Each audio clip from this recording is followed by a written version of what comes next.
All right, everybody. Hello and welcome to VR Master League Channel 2. And we've got for you a Master Tier match between the Kangarillas and Illuma Duty about to start here. Of course, over on Channel 1, I also have Team Project Mayhem versus Joker happening. Got a few matches in a row for you here today, though, if you're joining us on the second one. So let's go and take another look at these teams just before we reach these Challenger Cups real soon. For those joining, I'm Palidore, and that's Rosie Hope right there with the save on that goal attempt. Quite nice to start it off for them. What's up to VR Frontier? Glad you're here. Indeed, this is the VR Frontier here in VR Master League Echo Arena. Now pass on over. It's going to reach Strem. Strem trying to send it to Zenith, and Zenith sees it for the first couple points. Sees the day. He says, I say it, we say.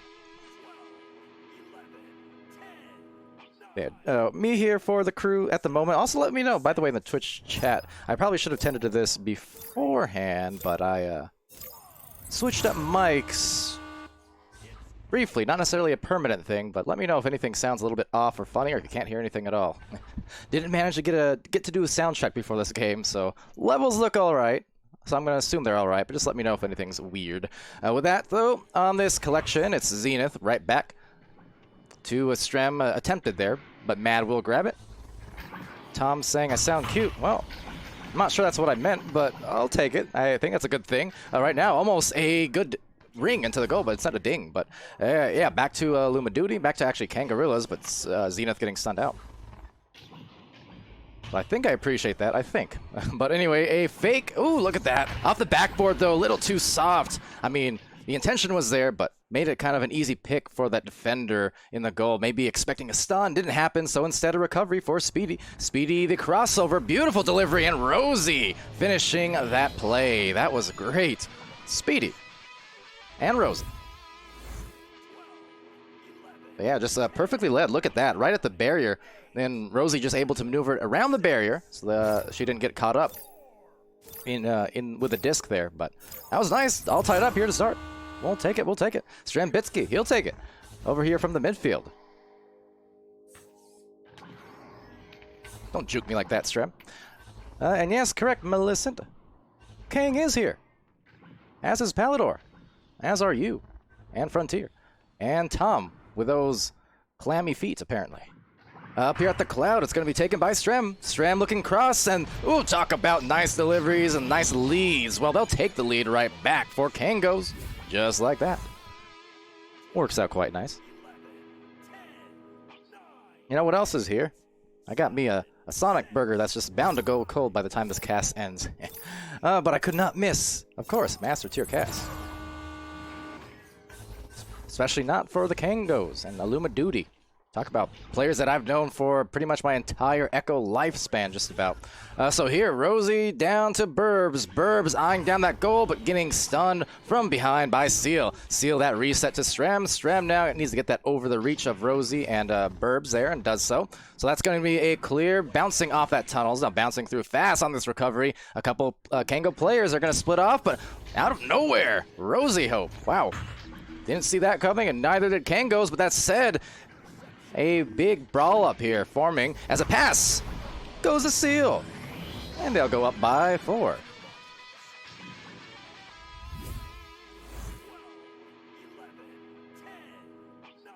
What's up to Venom in the chat? The real Venom, no doubt. Verified. Doesn't have a check mark, but I can verify with my special eyes. And yeah, apologies, Millicent, because I know being on Channel 2 here, don't have the Kango sticker. I believe that was you who redeemed it last week, correct? Or earlier in the week, whenever that was. It is on Channel 1, though. But that said, over here to Mad. Mad trying to evade Burbs, and Burbs sending it over to QL. QL now back over to Burbs. Goran's Gaming. Stepping in and stepping out, actually out of the bubble. Yeah, over on Channel 1, they have Joker, I believe, playing, and Project Mayhem. That got quite the load of hype votes there. But of course, Channel 1 or 2, I mean, especially in these primetime slots, usually Channel 1 and 2 will often be filled with equally high-quality games, just kind of overflow channel of sorts. But really, either way, either game could have gone either place. I mean, there are some great games, definitely worthy of a channel 3, 4, and 5 for that matter. But so it goes, so it goes. And as the disc does go over to the other end and will be picked up by a Kango, looks like it's Zenith. Zenith from that corner, tough angle, but slapping it back. Rebound. And Zenith just gonna take that right in front of the goal. You know, first miss, didn't get bothered by it. I mean, it was a tough angle, but just the awareness to be able to recover, and that's the most important thing, of course.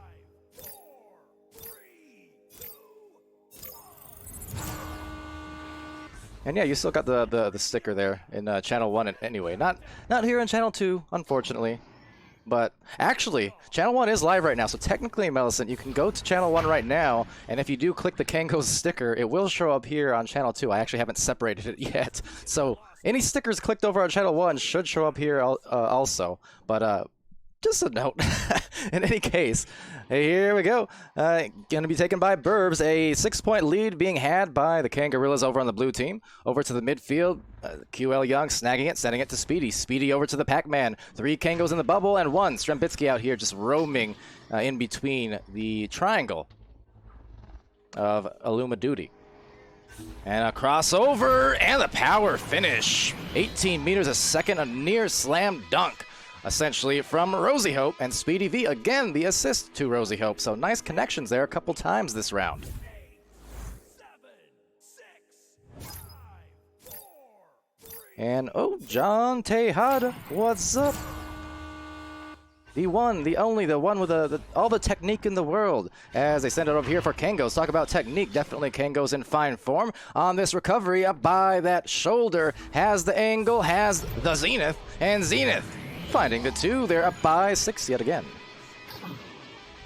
Also, yeah, since more people have joined since I started this stream, again, I kind of last minute had to change audio settings, so if certain things are too quiet or certain things are too loud, or if I'm coming across, you know, peaking a bunch, things like that, let me know.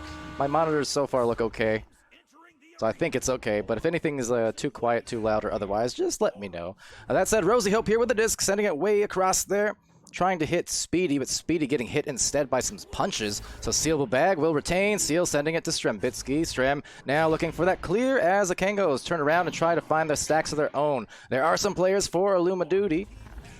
At least one player, QL Young, able to get there with a quick tap. And now just trying to recover into the bubble, and they shall. So there's Mad crossing it over to Seal, though, off of this potential play. I mean, 3 players for Illuma Duty all outside the bubble, but now recovering, and they have some space.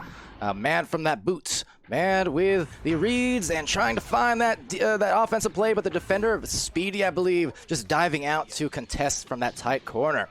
Strem another recovery. The fake, the underhand pass, and the over one to Strem right back from Seal, but that's going to be overtaken instead. Nice defense from Illuma Duty, and now a chance, depending on how this goes, but you see someone latched onto Burbs.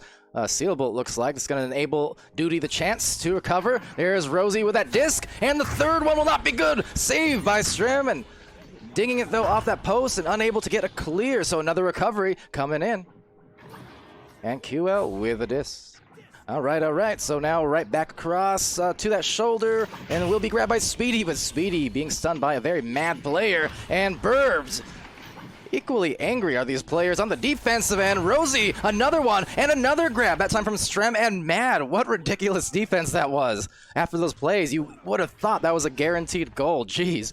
That said, they do have another play, so another cross up to the top, and looking for maybe the guarantee this time around as they will back it out to Rosie. Rosie to the shoulder, rebounded off the wall, swirling around Burbs, and finally the finish after, what, 4 or 5 attempts. That was some sturdy defense from Kangorillas, but just the extra effort and rebounding being put through by Illuma Duty. Just able to keep it here on this side of the floor, whether through their own accord or just the lack of clears from Kangorillas. You know, not a lot of time or space to work with on some of those saves, certainly.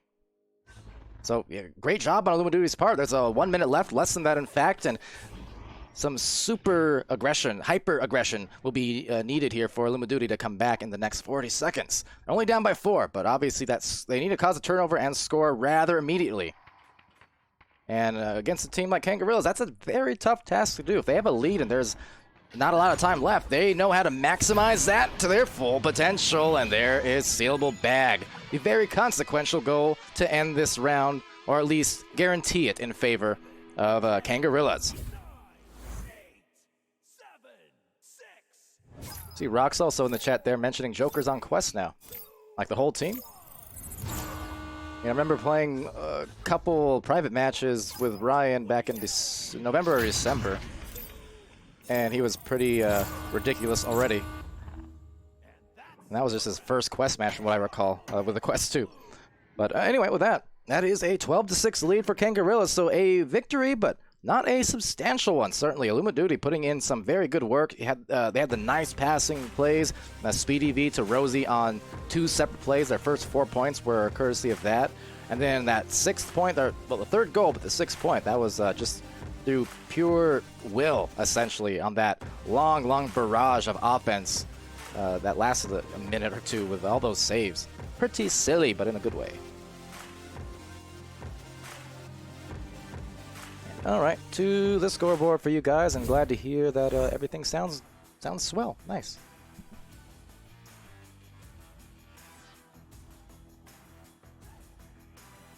Microphone-wise, I'm personally just curious. Any major, better or worse? This was a mic I was running with in season 2.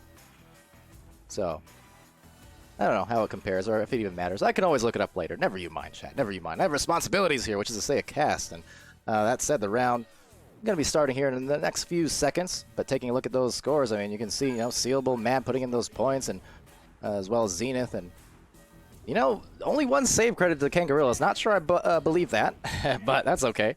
We know. We saw. We got the eye test, and the eye test says they were saving some shots left and right for sure.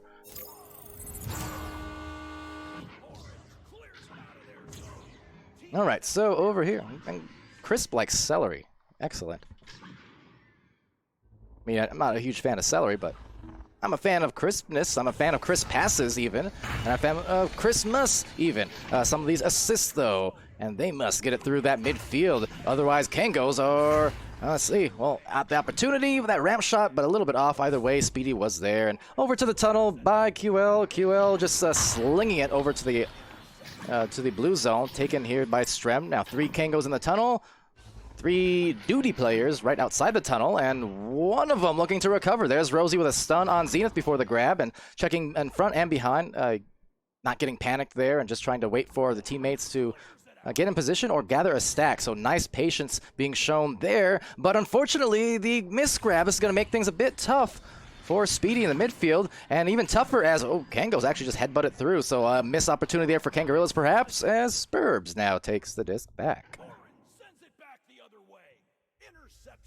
So back to Mad here. Tom in there saying Kung hit a 3-meter. That's extraordinary. Over to Strembitsky with the disc here, way in the midfield. Just eyeing down, again, their passing lanes. You can see the bubble area fairly contested here. They do have that crossover to Zenith. Zenith right back to Strem. The nest is free to Mad potentially, as well as this cross, so the defense collapsing a little bit. Oh, but QL Young just saying absolutely not with a denial and no shot. Maybe one indeed, though, for Speedy. There's the first 3 of round 2.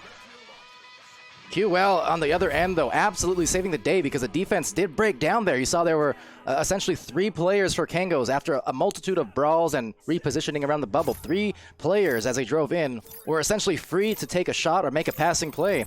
And yet, QL just, again, saved that otherwise broken play, and they turned it into a 3 at that. So that is it's very strong effort and great way for them to start this round for sure. Again, the first round only taken by 6 points. It was 12-6. So Illumiduty are going to feel great about that, especially against a team in Kangarillas who have only lost to Joker this season, as a shot goes in for Rosie Hope, and they are not joking. They're smoking. Rosie's jumping and roping. But right here, we've got ourselves a round, ladies and gents.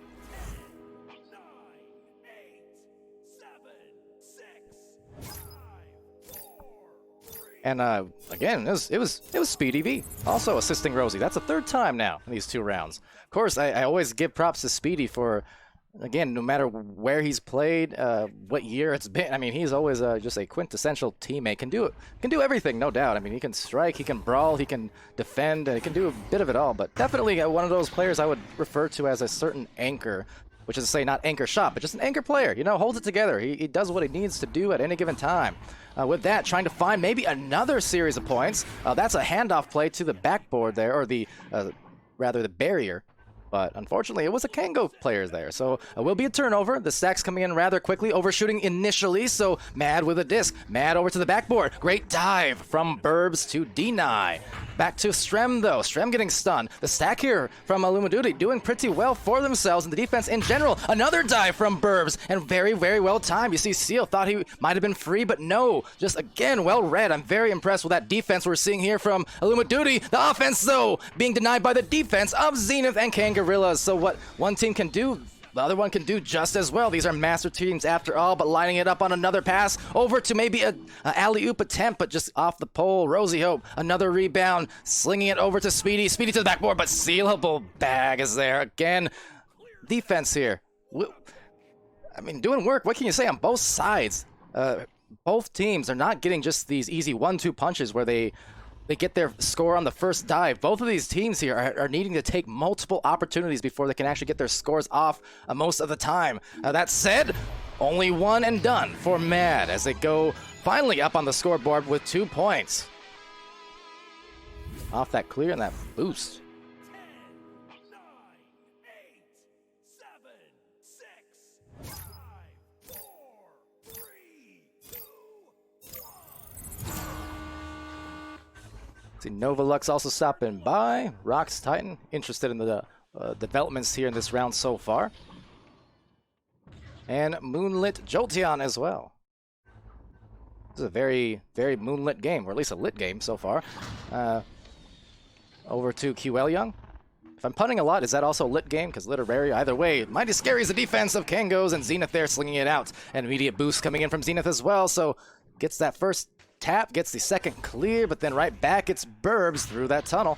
That's going to be overtaken by Zenith again, so that's the third straight time now. Zenith keeps getting his hands on that disc, but Strembitsky keeps getting those hands of Illumiduty in the midfield. It's another almost turnover. Seal will take it, but just this aggression is really giving Kang some problems. That said, that is going to be very problematic because, you know, the push and pull, the rock, paper, scissors of sorts that you play by being hyper-aggressive outside that bubble is, indeed, you do sometimes give up those open goals. I think, fortunately for Illumiduty, it was only a 2-pointer, so at the end of the day, you'll take it. That was pretty well played. I mean, there were 2 or 3 different times where it was just about going to be a turnover. So, really could have gone either way. With that, a pass on course for Rosie. And Rosie getting stunned, and Mad taking that back. A clear will bounce right out of there into the bubble, so maybe giving Kangorillas an opportunity to tie it up. Seal will get there first. Seal is going to juke. Seal is going to hoop for the 2, and it's a tied-up game at 6 apiece. And there you go. So after 6 straight points for Illumiduty, only got 6 straight points from Kangorillas. All 2-point style, I think. Wait, never mind. Never mind. I think the 3 were... never mind. Maybe 2 threes. I could be wrong. What day is it? Anyway, with that, it's Rosie Hope over there to QL. And, overtaken really quickly by Zenith, missing that mail slot. The second one, almost. But that's going to ding off that post. And, you know, just giving a self-assist.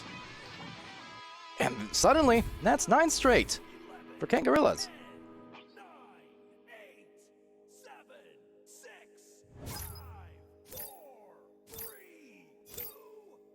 All right, so let's see, less than 3 minutes left here in this second round. Again, first round was 12-6 in favor of Kang. Right now, favoring Kang certainly as they look to go up by even more. Oh, try for the headbutt play to get the 3. You gotta admire the idea. But then the fact that once it was off, well, they still corrected course. Sealable bag, just dropping that in as he kind of faded away. Honestly, not, even though it was a close range and a slower shot, it had to be, because it was not a terribly easy angle to hit that from, especially with that kind of counter momentum.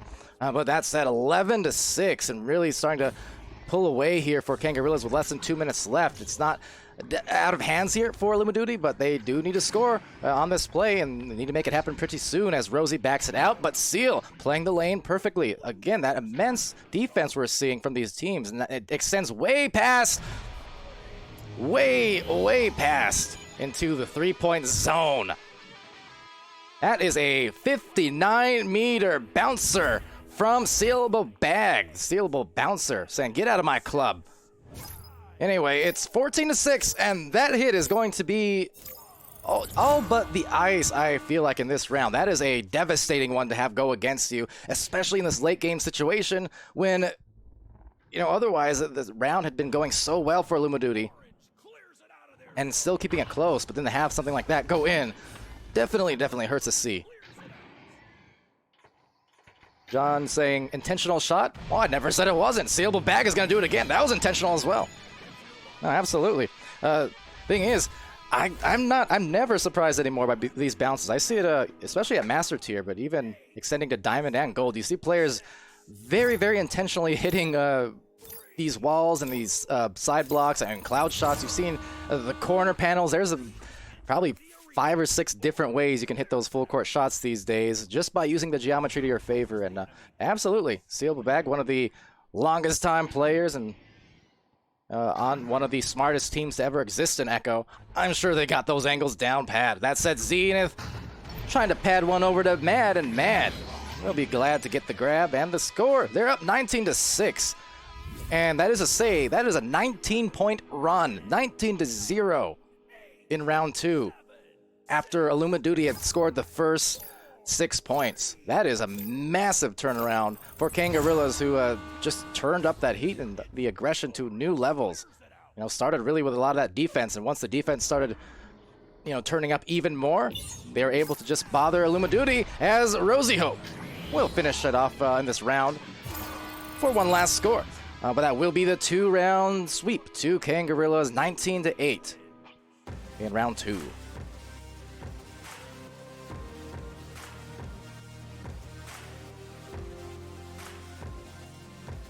Over to the score screen, again, as always, courtesy of our lovely friends at IgniteVR.gg, who I do believe will actually be playing, if not now, I think in an hour from now.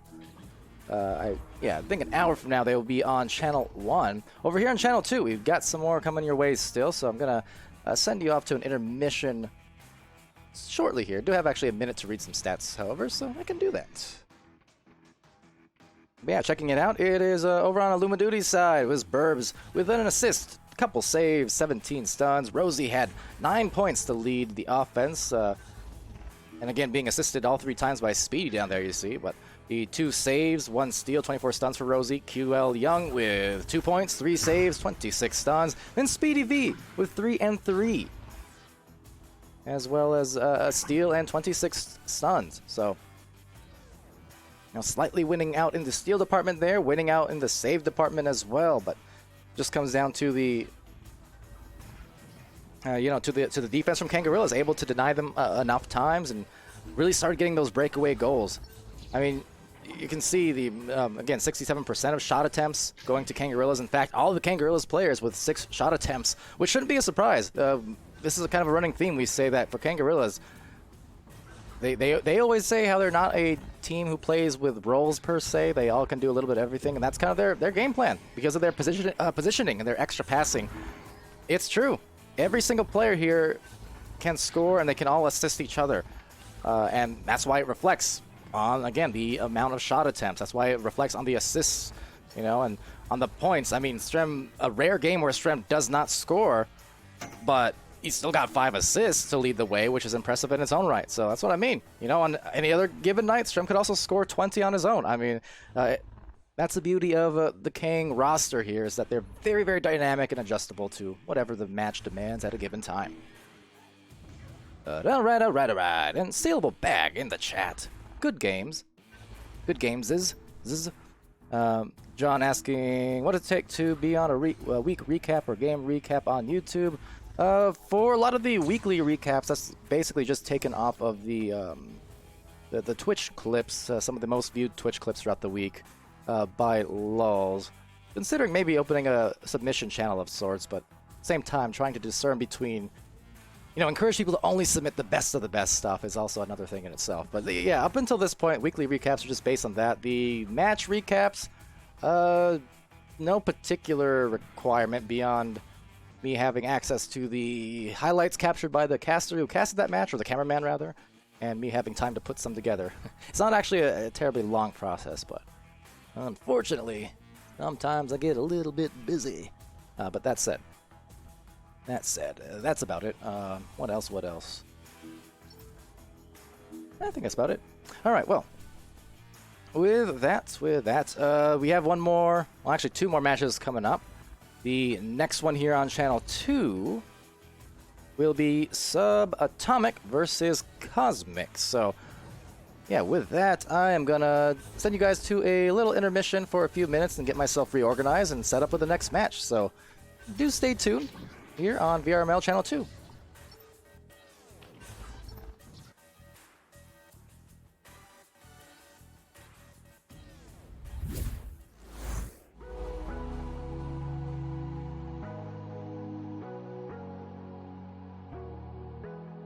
And dodging, juking, looking for the passing play perhaps, but unfortunately no one in the lane that Anubis was looking for. But with that, Ghost Duck trying to tap it off, and in the trap, Tuna Fish and Caesar contesting. But Caesar making a Caesar salad out of that, and oh my goodness, again, Caesar! All the way from Rome! Pass to Zenith, and Kango's really taking their time here with the bounce passes. Oh, and the really slick pass, and eventually ending up in a goal for Kangaroo and Strembitsky. Caps are not able to get there. Oh, that's Oh, hold on, Dimwee! Hold on, Dimwee! It's a shot from Ender, way deep down, 54. What a hit! That was crazy. It's got to be a record. So Charlie 13 now with it, sending it across to Swift, Swift trying to find him and finding Alikos. Alikos making an attempt happen and making that goal in the top pocket. The disc gets over to Mozzie here. Mozzie going for a cross to single shot, and single shot, just looking for a single shot and puts it in with 8 meters per second on the shot. They're going to be forced to compete up against them. If they want to have a chance, they got to improve. They got to get good enough to beat the likes of Phantoms or Gravity or anyone that's at the top. That's a ridiculous across-court bounce shot. The goalie, you should definitely do it. So yeah, you have to be careful with that sometimes. But anyways, here coming back into the game here, Camjam is gonna go for the deep, nice crop pass. Who has a 1v1 opportunity here, just denying any chance here for Leviathan to come back, and again makes it a 3-point game. Rock Tour saying possession must be super in favor of Illumiduty, and right now the possession back to Illumiduty. Good dive from Burbs. Recovery, possibly from Burbs. Has the angle. It's tight, and it's there! Chucknut Norris gets it out, and kiting. Otherwise, a great goal from that pizza slice. As it will be taken here by Newton Dad. Newton, of course, Newton and Newton Dad, frequents of the Twitch chat, always here supporting teams, whether it's his own or others. And Abshu gets it right through for the 11th point. Bouncing around, and Billy Brickwall can't quite get there, and that's gonna give one more opportunity. What? So into the blue zone, back into the goal. Whoa, what a save from Cakester. That is a huge save to keep this alive, keep them alive in this game. They're gonna go for the 3. They're gonna make the 3. Echo Japan, there's Kaz. Oh, Kaz, doing the dancing. Do it. Do something. Do something. Yes. Can you feel me?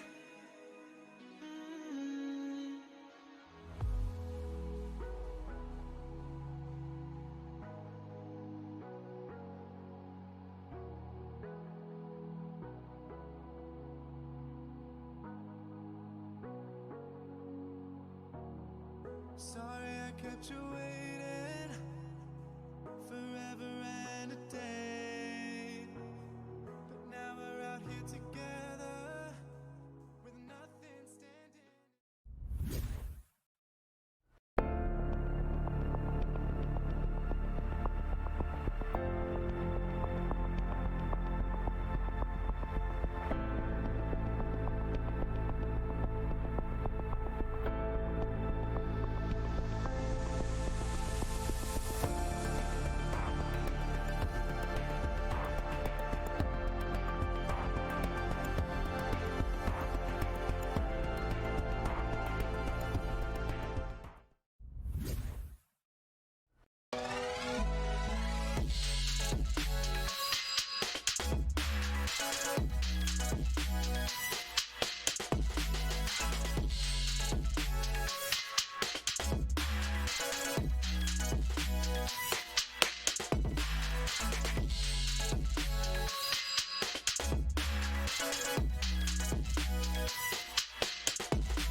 abusive. But Cameron, that's conducive to a great goal. There it is, they got the shot, but there it goes, right outside, off the bowl, off the back. What a reaction time from reaction time. If any indication by the last play, they'll still score it anyways. No, being scored by a stun. Great one from Kaladin. Getting real close. And anchoring off was reaction time, and popping off was reaction time. Funny thing, that Prime with a pass. Wow, the finish. That said, Disc does eventually get right back to them, and yeah, puts it through then. And they got a couple options inside that bubble, looking for it, and oh, the 2-point hit. That's up there and looking to stick this right into the goal. Look at that, swell stack. Off those blocks as it's taken back one more time by Cameron. The shot is there. The shot is there. Right, that's kind of the point. They want to be seen. They want to be casted. Right now, casting out that reel. It's random person, regardless of channel points or not. We'll try to stream as wow. Reaction time. That just dinged right off the pole. It's done here every single week. Is that shot? I was just gonna be snagged up by Cameron. And just getting the score there for Mort. Prime and Cameron. Cameron sending it out to Mort. Mort looking for a pass maybe. Hesitation, and gets the goal. Nice placement as well. Prime has the options at the backboard, kind of hiding out in the little jacuzzi, and does find the 2-point shot. An awkward release coming out of the hands there, as it will be another turnaround. Oh, Kaladin. Now a pass deep into, wow, an open goal. My curse will in fact result in round 3s. So that said though, Prime with a pass and the finish. It back and sends it to Prime. Prime has that pass and the dunk is good. Cameron from Prime. The back again to someone cutting in from the front lane. You're making the goalie turn around twice, and that is tough because they need to give the goalie no time, as there was no time. There is a 3 for Prime. Shot, it will bounce in if you hit it just right. So, you know, the intention was probably there. The open shot is there, and random person. Cameron surveying and making a play on the goal. Some lanes of opportunity, that is to say, for the passes. Line of sight, of course, and out of sight, out of mind. Mort. Back reaction time. They get the clear outs, and now fanning out for maybe a play. They got the pass. Backboard, so never mind. They don't need the pass. Reaction time's got the 3. They just might have it. Let's see. Getting it going, and now maybe for the goalie. Oh, the 7-meter 2. For some more points now. If they can get a 2, even better yet, if they can somehow manage a 3, that could be ice. But that said, a 2 will do it. A backboard play will do it. And you see,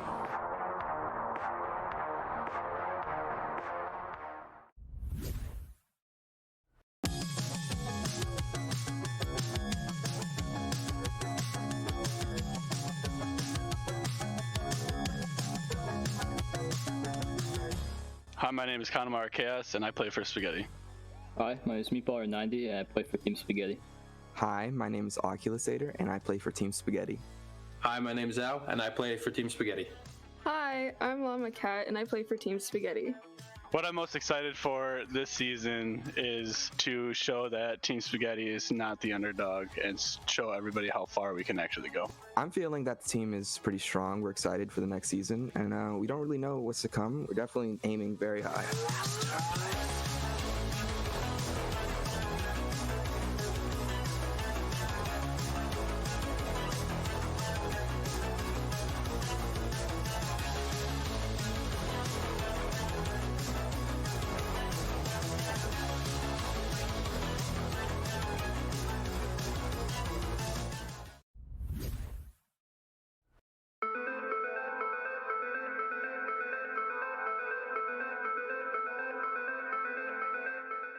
My name is V-Love, and I play for Project Mayhem. Hi, my name is Palace, and I play in Project Mayhem. Hi, I'm The Law. I play on Project Mayhem. Hi, my name is Banzi. I play for Project Mayhem. We are excited to change up the game, create some new metas, and to create entertaining matches. I think our greatest challenge this season is definitely trying to get into that super top tier of the master tier and competing with those guys and at that speed and just that level of experience. How we're going to get to it is the tough part, and just basically put in the work and stay positive and just build team chemistry.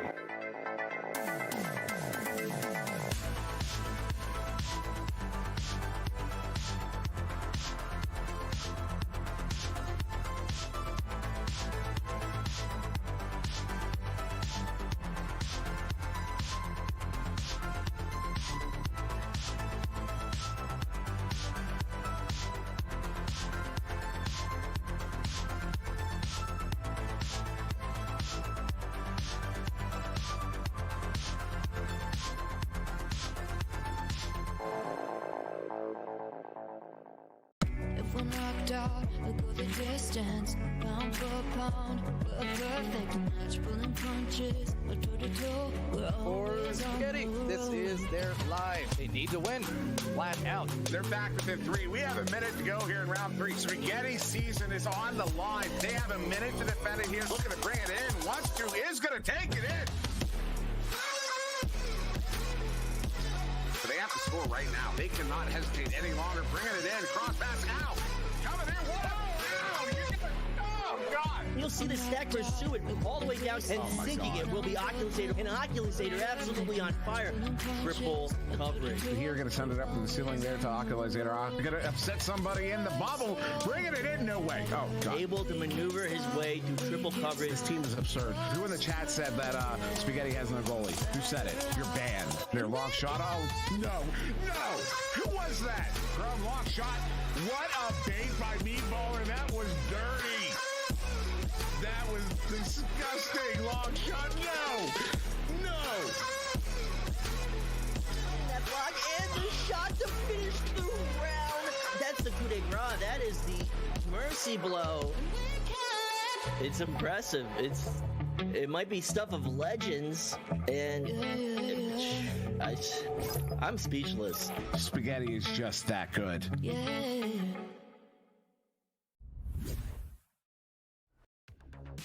Welcome to VRML Top Plays from Season 3, Week 2, featuring Redshift versus Project Mayhem. Warming up into number 10, take a stretch and get loose with Zeus. Then it's Citizen getting in with a cleanup on angle 9. Tough one. At number 8, it's a dive and a miss, but the Palace pass will not. At number 7, it's the Law on Patrol with a look away passing play to Palace. Zeus is all warmed up at number 6 with a tough fading hit over the defense. Then under the fence at number 5, it's Palace with a sweet thread to Vanzi. At number 4, it's Sucks with a cloud shot, and he's living on cloud 9. He's a pro. At 3, it's Van Z through the 3 defenders, then the Law with one more to B-Love in the finish. If you're anticipating number 2, well, so was Supreme, a real student of the game with reads like those. Finally, at number 1, it's a 3-for-1 from Zux to open up the second round. He gets a save, and then a little razzle, a little dazzle, and some snazzy moves all around from Zux, starting off what was an absolute avalanche of a round for Redshift. This has been your VRML Top Plays.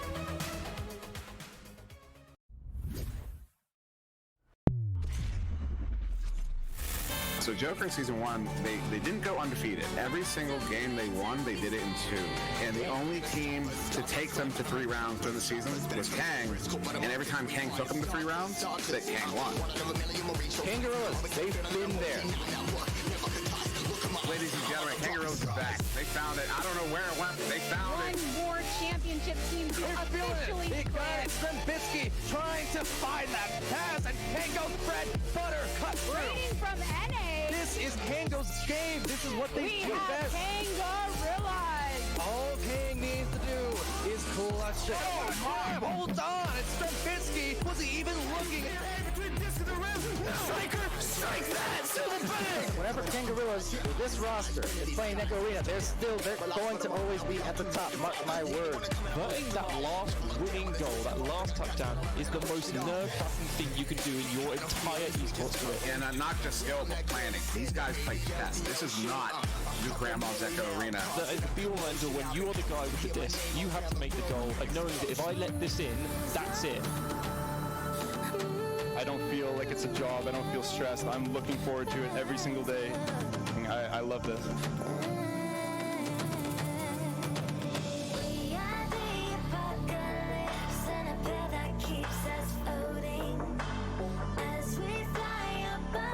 The clip's outdated.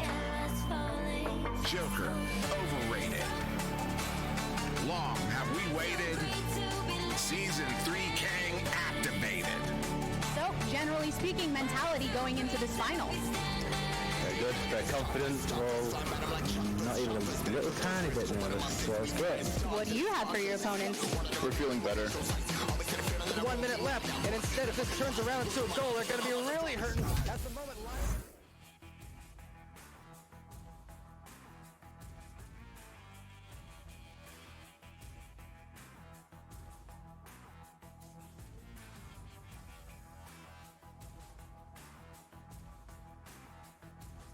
All right, hello everybody. Welcome back to the stream. Sorry for that delay there. We're having some issues with friends lists and invites and whatnot, but looks like we got it all settled, so we're all here in the game. Appreciate the patience at this point. Just waiting for the teams now to perhaps ready up and have some extra players in the arena, one way or the other, I think. But otherwise, yeah, we have Subatomic here, we have Cosmic, and on the casting end of things, you got Palidore and DocEducation by my side. How's it going, Doc? Fantastic. Yeah, super excited about these two teams, silver tier teams, both teams that are looking to move up, and I'm expecting this to be a great game. So looks like we got everybody in the arena. Hopefully we can get this match underway soonish. Yeah, definitely. These two teams here coming in for, as I recall, I do believe that they're both of their first streams here of the season so far. Of course, recognize the Cosmic team coming in from last season as well, and returning here, and then Subatomic. Perhaps some of the players I think I recognize from last season, Captain Ion, but on the whole, not players that I've gotten to stream a ton. So kind of glad to be able to do that here tonight and get some of these again teams streamed that we haven't been able to quite as often, because as always, it's tough in these primetime slots when you have like 20 or 30 matches happening on any given night, especially North America. But across the channels, we try our best, and it's always great to see that variety at every division. And this division here, Silver, has produced a lot of great games even in recent weeks with some great highlight plays and whatnot. I mean, they're always impressing. Totally. There's a ton of skill all the way down, even into bronze, as you know, Palidore, especially in Season 3. And I'm expecting really good things. I've had the pleasure of scrimming against the Cosmic Kitties once or twice, and I know what they can do. They can definitely shoot it. And so, you know, as you and other folks have mentioned, often it's just a question of gelling together, playing together more, getting to know the teammates so you know where they are and know where to expect everyone to be. And so I think, yeah, looking forward to seeing what these two teams can produce tonight for us. Yeah, now I do see, as we do approach the 15-minute mark here, we do have actually 2 extra spectators, and I can see who they are. So with that, not allowed here in sanctioned matches. Now it's one of those situations where we don't want to skip the cast and such, but we do ask that teams who are casted for the consideration of teams coming after them on stream to definitely make sure the communications and invites are out there early, rules are clear and such, because we are getting pretty delayed at the moment. Which, if you guys know me on streams, I never mind waiting if it's just me and there's literally no other matches following. I can wait, you know, half an hour for all I care. But it's just more so the other teams, you know, because we do have several teams here tonight. The next match also featuring teams who have not been streamed. So just kind of as, you know, general courtesy, especially in these busy hours, to make sure we're all clean and clear and ready by start time as often as possible. But with that, you know, like I said, I'm still looking forward to this match at the end of the day and seeing exactly what these teams have been able to do here in this season, because they've been playing off stream, but this is their chance, you know, to be seen by VRML viewers and teams as a whole on stream for the first time. Subatomic, you know, had the 4-4 record. This is their chance to actually push ahead potentially to a winning record. For Cosmic, a chance to kind of close that gap a little bit, and as we wind down this first cycle of Season 3. You know, some recent losses there to Hollow and Wolves, but they weren't by a lot of points. One of those situations where a couple more scores in either of those rounds against those two teams, it could have been just as easily a win going to Cosmic Kitties potentially. So definitely don't be deceived by the records themselves all the time. Totally, especially early in the season. MMR has not quite been established for a lot of teams. They could have been playing against teams that were actually gold or even diamond tier teams. So definitely lots of time.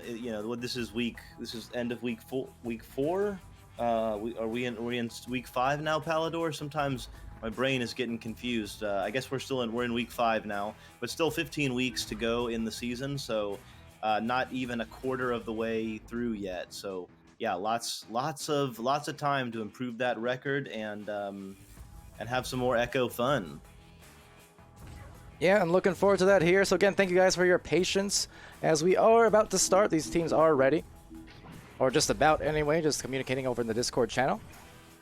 Now, Shopkiri in there asking about the other caster, not Palidore. That would be DocEducation here coming in this season. Has done some great casts on Channel 1, Channel 2, and glad to have him here in Season 3 for sure. I think definitely players and viewers have been enjoying Doc just as much as Doc's been enjoying casting from what I can tell. I'm having a fantastic time. It is so much fun to bring entertainment to the people. People love Echo Arena. They love seeing their teams, their friends' teams, and with that, here we go. CP Wines gets the disc first, passes it down. Disc is loose. It's bouncing around the floor. Ion the Icon gets it, but he gets it taken away, and it'll be CP Wines back to pick it up. He looks to reset, can't quite connect with Xaviertle, but Xaviertle looks like he will get there, but speed coming in and stunned out, and it will be Subatomic getting the disc and clearing it out here. All right, and Cubles and the midfield will take that away as well, just working up the floor, but trying to kind of maneuver that disc around the head. Instead, though, was Ion, the Icon, with a pretty nice grab. Did get stunned, and some jukes as well, so Ion putting in all the moves and trying to ionize this one into the goal, but will be Dirty Dan the recovery. So, yeah, lots of stunning, lots of brawling, lots of attempted to get the disc in possession here. No team quite getting a good opportunity just yet. Lots of exchanges, but the disc is bouncing around in the blue bubble, but the goalie for Cosmic will get it, but he gets stunned out. Oh, but can't quite get there. There was an opportunity for Subatomic, but the disc is now bouncing around toward mid. All right, now gonna be a grab down here by Dirty Dan, sending it right through, but the pickup by Love, OD Love, and sending that one now. CP Wines, and Wines doesn't quite get that shot, but Frosty Charles with the disc now after the clear and trying to boost down the floor now as it gets lost in the trap. The ball is in, or the disc rather, is in the trap and bouncing around, going now headbutted toward the back line, but picked up by Kubles. Kubles passes over to CP Wines. CP Wines looking to connect with his teammate, but not quite there, just a little out of reach there, and the disc is now swooped up by Ion the Icon. All right, now to the tunnel. Oh, a little bit of a mishandle, but has at least a second to work through with it. Tried to pass it off to Ion, but a little miscommunication there. Perhaps we'll get it back to Xavier, and Xavier off to the tunnel as once more both these teams kind of trying to find their stride, their rhythm a little bit as we do start off, seeing some of those, initial minute jitters where you just try to kind of slow it down and figure out exactly the pace of what you want to do on the floor, as well the pace being stopped and halted with a punch there from Ion. Picked up by Dirty Dan, though, but looks like it went off someone's head, and picked up by Frosty Charles. He's going to look to clear it out, but it bounces off Geo, and it will be picked up. CP Wines doing some nice regrabbing there with Dirty Dan in the short range, but loses it, and now it's sent back toward the Cosmic side. See John Tejada over in the chat as well, pointing out the 1.7 joust time. Definitely a pretty quick one. I have seen some faster ones over on Mass. I can't remember which team it was. I mean, I've seen a handful of 1.6s and such, and there's definitely some fast jousts, but 1.7, especially again coming in here at Silver, I mean, that is nothing to shake a stick at. That is incredibly fast for sure. Remember when our jousts, when I was playing, 3v3 granted, but those jousts were slower than that.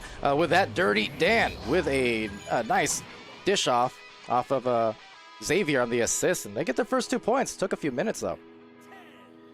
Yeah, that was nice. Kind of got a little bit lucky there on being able to intercept that pass, but definitely no luck to make a couple of good passes into the zone and send it in. So Cosmic taking first blood, and wow, look, Dirty Dan picks it up. He sends it in. Oh! Long shot. Wow, Dirty Dan from 22 meters brings Cosmic up by 5. Yeah, and that was indeed dirty. The dirty ding, in fact, as it goes off that bottom and just drops into the right place. So, see, the cap was broken, and what happens a lot of the time when you see the initial score after a bit of a drought, you see the next time around, they score much faster, and in that case, definitely is what happened as they try to launch out kind of patiently here for Coop Dog and Co. Will be a recovery right back to Dirty Dan again before being stunned by Ion.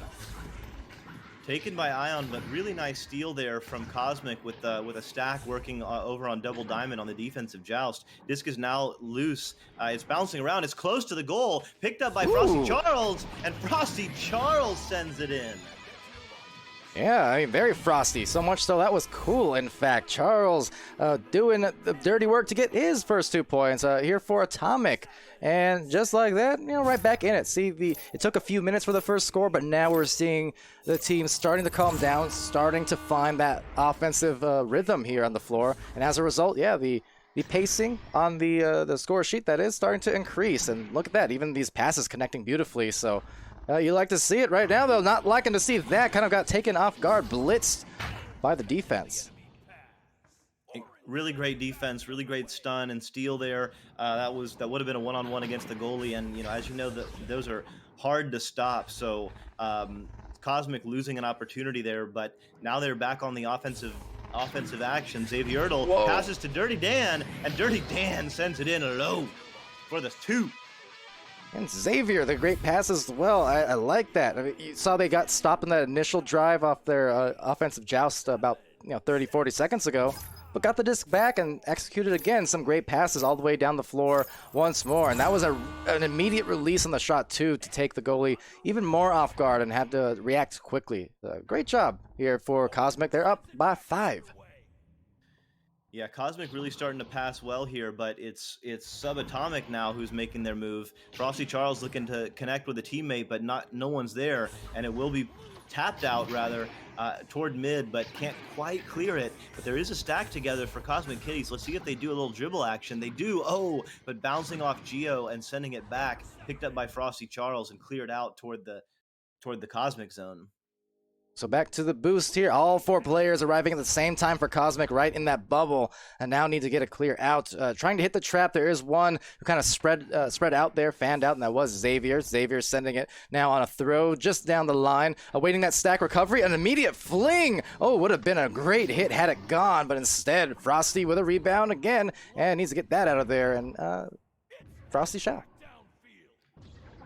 Yeah, that's one where there was time to maybe set up, maybe get your momentum going and a little bit more directly toward the goal. So, Xavier doing some work down low, but getting the favor returned immediately by Ion the Icon and picked up and held by Subatomic. Almost hitting Frosty on the pass, but will be grabbed here by Wines. Wines over to Dan. Dan, who's already been dangerous. Dangerous Dan, in fact. All the Ds. Well, right now, the defense needs to get back, or else that's going to be a goal potentially, as Ion does indeed recover off a miss from that corner. A rebound there and a pass over to Love, but Love getting stunned, so no Love lost, but the disc is lost. Wines up top and couldn't quite find the cutting teammate. That was indeed Dan from that corner, but they'll still get a rebound here. And a back pass. Yeah, nice reset, allows the disc to go right back in. Now the disc is at Nest. Had a chance there from Dirty Dan, but elects for the anchor shot over the drive and can't quite get it in the net. So slight missed opportunity there, but Cosmic's still looking pretty good, up by 5 with only 2 minutes left here. Subatomic's got to be feeling a little bit of pressure right now. Yeah, definitely. It's starting to wind down into that crunch time where you need to get some sort of offense going, or you're just going to have to hope for the next round being a bit better. Now getting quickly into the recovery. There is a diver out of that goal, and kind of Wise there as well. Nice rotations, at least on the defensive end. The backboarded shot will just be sent right out of that bubble on the attempt as Ion looks to grab it right back. It doesn't have a lot of time because the attack here from a few different players on Cosmic, but still another grab by Ion, and right back to Cubles for another turnover, some quick possession exchanges. Wow, great take on the back line, but can't quite get the teammates connection there. The disc is bouncing around, a little bit of missed connections here, so Cosmic will have another opportunity. It's Xavier working his way. He went one-on-one. He put it in. to bring Cosmic up by 7 with only a minute left. It's getting close, Palidore. Yeah, a good drive there. Got a little bit frantic for a second, but they eventually got it. Xavier just catching it, weaving that disc a little under the barrier and just putting the moves on the goalie head on. So with 1 minute left, less than that in fact, round 1 is looking pretty good in the hands of Cosmic as Subatomic just tries to get something going here to carry over to the next one. Yeah, trying to get something going, and almost had something there, but the shield was in the way, and there was a goalie in the way, but Ion picks it up. Whoa! Oh, what a save! What a save by Kubels. Wow, that was an incredible save. Yeah, what a big denial, and even the shot as well. Now, that is some serious juice going the way of Cosmic. They're going to be feeling extra good going into round 2. Yeah, that was a big momentum crusher.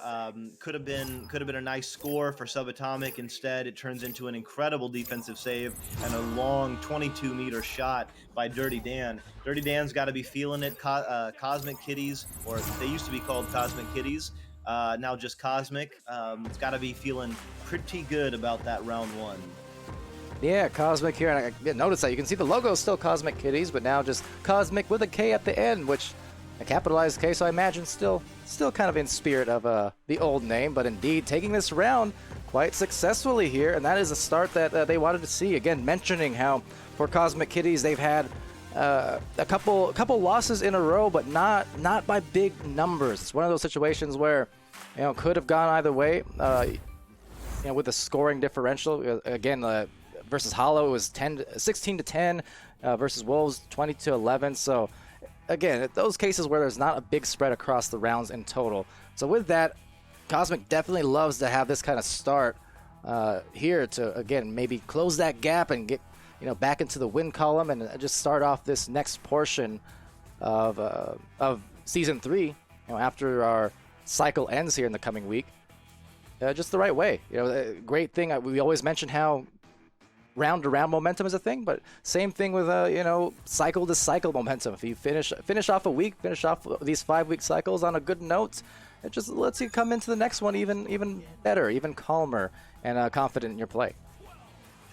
Yeah, and one of the things I really like from Cosmic Kitties is they're sending a stack on the defensive joust toward the other side, the other team's double diamond, and holding there. They're waiting for the first pass to be sent, and they're reacting on that first pass. Their stack is really fast, as you can see from their winning 2 jousts, and CP Wine sends it to Dirty Dan. He can't quite get there.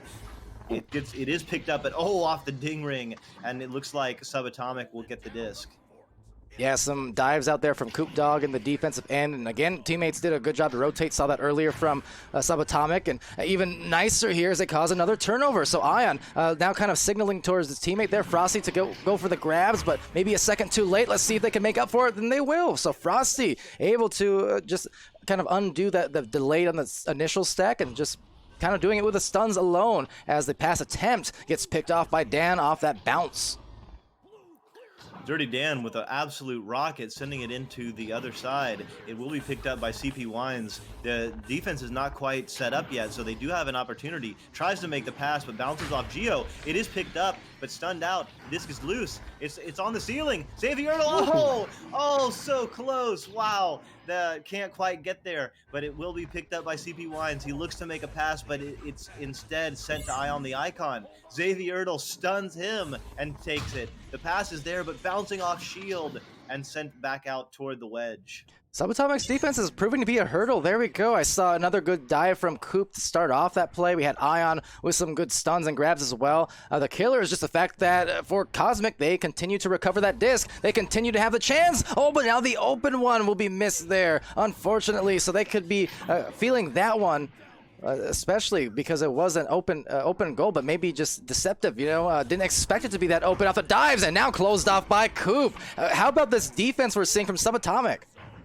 This is amazing, and that's the kind of thing that can really spark your team's energy, really give you a lot of confidence that you're coming back, so they can't give it up here. Dirty Dan, Dirty Dan with some dirty, steezy moves there, juking one defender and going one-on-one into the top pocket.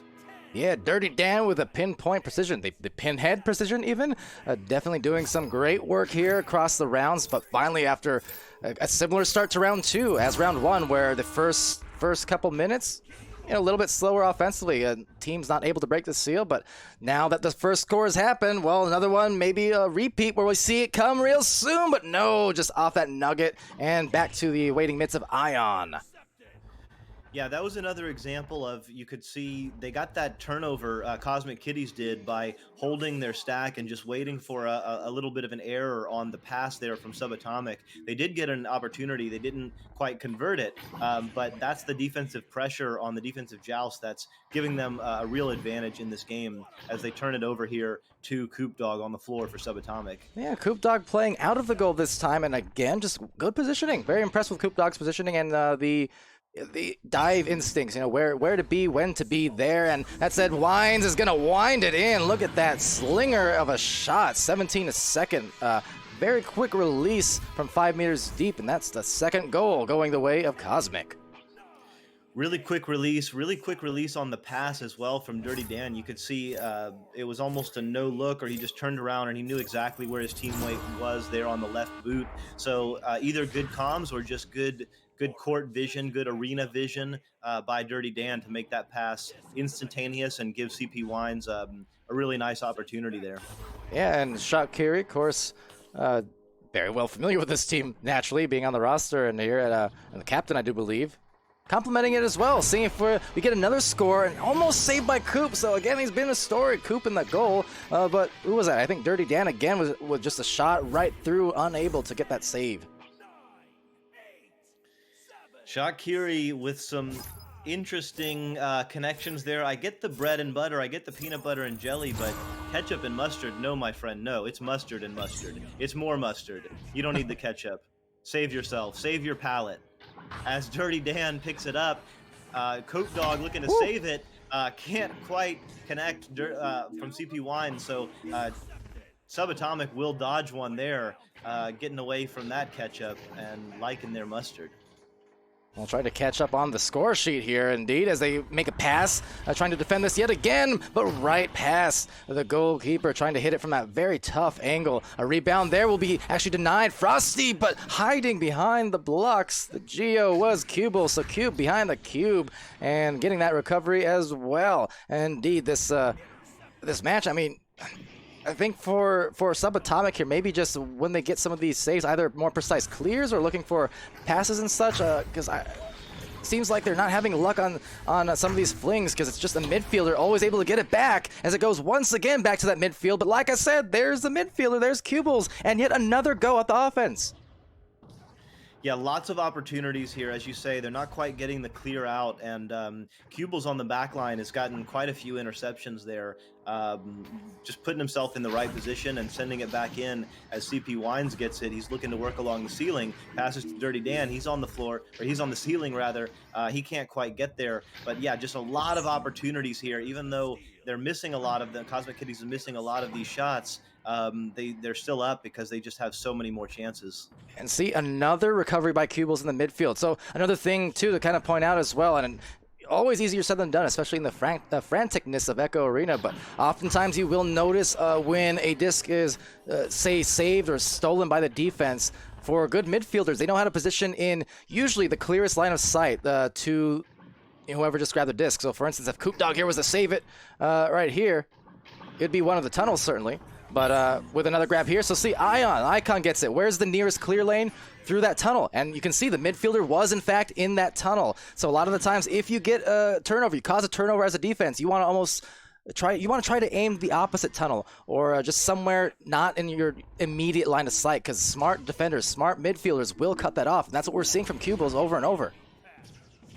Absolutely, as the disc is in the bubble here, there's an opportunity, but just missing again. So Coop Dog with some of those defensive stops, maybe making Cosmic Kitties shoot for some pockets and miss it of their own accord. But there's Cubals again on the back line. CP Wine's working it. He's got a teammate open on Nest. He does, can't quite get there, bounced off Nest, but picked up by Xavier Ertl, he passes back to Dirty Dan. Oh, dinged again. So just so many chances to really extend that lead for Cosmic Kitties. And there's an example. Frosty Charles, maybe listening to what you were saying, Palidore, sending it in toward the left tube and getting it past the midfielder on that occasion. Now, granted, they will get it back for Cosmic, but exactly that. You saw when was it? Charles got that disc, was initially eyeing maybe a mid lane or right lane clear, but kind of did a hesitation, just thought better of it, and then went for the opposite lane instead, the furthest one away. And guess what? The clear worked. That is whether it was just kind of,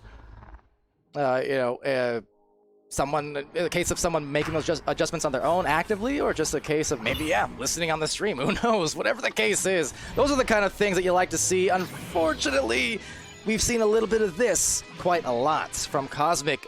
Just another attempt, and they will finally capitalize after how many? Had to be in upwards of 7 or 8, I feel like, in the last few minutes. Maybe more. At least, yeah, there were a lot of attempts. Look to see that in the stats once the game is over, but game's not quite over yet. Even though down by 8, there is still time to score here if Subatomic can get their system running. But just like that, the disc is passed back over. The disc is loose. The disc is now bouncing around toward the orange zone. CP Wines with the tap. Oh, can't quite get there, but there is a Cosmic Kitties player. Xavier looking to make the pass. CP Wines on the backboard. You can't stop that man. He sends it in. Absolutely. Getting tipsy there on the backboard and trying to, finish up this round successfully, and they are. 10 points. I feel like this will be a misleading score by the end of it, just in the sense that double-digit lead at the moment, sure, but clearly it wasn't a thing where they just got everything they wanted. They had to take so many opportunities here for Cosmic, as it will be picked off by Wines. Now Wines looking for that crossover to his cutting teammate, but couldn't quite find that either. So unfortunately, that shot will not be there, but the second attempt from Dirty Dan shall indeed. And shout out as well to Twitch chat for the corrections there. Aiden saying it's Cub, not Cube. Cubbles. I feel like that's heavily misleading. You can't possibly. I take a lot of blame for some of these names. I butcher them badly sometimes, but I feel like this one, it's an understandable error. Thanks for the correction though, because definitely want to give proper respect to the players here, especially with Cubbles putting on a tremendous effort in the midfield. Totally, and you can see from the defensive joust, the last few times Cosmic Kitties have started sending at least one, sometimes 2 attackers on the disc, and so they've kind of lulled Subatomic into, thinking that their stack is going to wait at Double Diamond, and now they're really attacking, and they've gotten a lot of stuns and steals, so that's just another example of the kind of slight adjustments you can make once you have established a pattern and your opponent thinks that they can bet on your activity. You just switch it up, and you can really get in their faces in different ways. Mm-hmm. Yeah, and with that though, just the endless, and I do mean endless, barrage, it seems, of shots from the side of Cosmic really is what did it at the end of the day. But as I alluded to a minute ago, still misleading on the score. There was a lot of good things to be seen by Subatomic. They made some good adjustments. Their defense was really, really aggressive and caused a lot of headaches for Cosmic. But yeah, just that persistence, that's what it kind of came down to. I mean, 90% of the shot attempts. Wow. What, 12 shot attempts to only 2 shot attempts for Subatomic. And that is where it was a killer. If you do percentage-wise, They had to take a lot of shots, and a lot of extra opportunities to even get those points. But, sorry, not 12 shot attempts, rather 20. No, 18, yeah. Why did I say 12? I think I read 6 as 0, that's why. I need to get a bigger monitor. Remind me, because I frequently mess up score lines. I keep reading 6s and 8s as 0s. Makes me confused. But anyway, with that, I'll let you kind of chat here and read some stats if you want, Doc. Meanwhile, I'm going to try and get in communication and in the server for our next match. So, to you. Sounds good. Yeah, I mean, you can see. You can't see. I can see the all 8 players are still in the game, passing it around, having fun, playing with each other. Taking shots, making passes from blue to orange teams. So I just really like to see that. Really like to see just the community that you can build in this game. You know, yeah, Momo Cake saying, yeah, it's all fun. Yeah, let's keep it PG. Yeah, it's a little bit of action going on in the chat that maybe little bit isn't of quite Monica family in my friendly. life. So, Oh, okay. Appropriate song though. sorry, what's that, Palidore? No, nothing. I was just singing some Mambo number 5. That said, we are going to Mambo it right back into the third match here of this string. So with that, we'll go to a very brief intermission. I do mean brief because I'm getting into this server right now, and we will be back with your third match in this string, which is going to be Fire Ferrets versus Final Frontier. So 1 minute, BRB.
All right, hello everybody. Welcome back to VR Master League. We've got ourselves the third match here, all up in a string. We've got Final Frontier. We've got Fire Ferrets.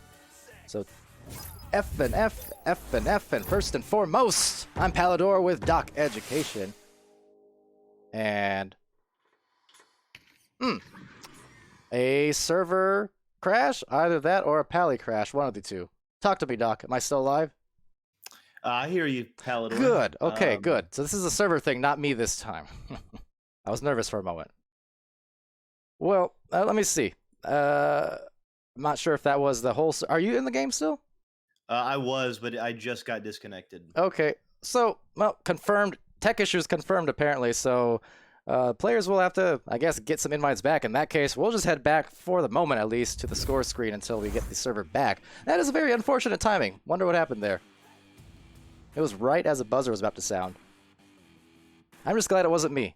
Every time I have one of these disconnects, I get really, really bad flashbacks to last season when I was having some ISP issues, and I tense up a lot. I think I'm talking to myself when that happens, but we'll see if we can get back in here. I did get another invite right now, so it looks like they're on top of things. Yeah, Palidore, you haven't been having as many crashes this year. Did you strong arm your ISP? How did you manage to get that happening? You got the jokes. Absolutely not. I'm not going to question it. In fact, I'm trying not to jinx it for that matter. So we'll just go with it. I'm happy with the results. We'll say that much so far. Yeah, as of now, still just trying to get back in the game. So again, pardon me and pardon us folks for the tech issues. Potentially on server side, not really sure. This is the last match in this string, so we're not too delayed anymore. So now over on channel 1, of course, you do also have some options to watch. I know we had that Joker and Mayhem game a little earlier, as well as Evolve versus Vapor, and just as well in about 15 minutes from now, you're going to have a no doubt hot match between Ignite and Spartan. casted there by Dimwee and Subtlety. So that one will be fun to watch for sure. Still hoping that this one, we can get this one back on cast. That would be very nice. But John in there saying you'd have mods in chat. Wild stuff. Indeed. I shall try to address that as well. Try to get back into the game too, but you know. Volunteers and stuff, right?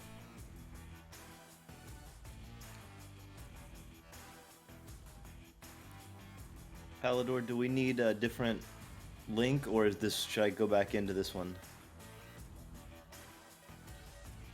Haven't gotten anything new yet. I'm getting some invites. I just haven't been able to get in the server quite yet, is all. That's the only issue. Cordage in there. Stopping in the chat. Welcome to it. Momo asking about, did I upgrade his where to stream better? Oh, just mean my internet? No upgrades per se.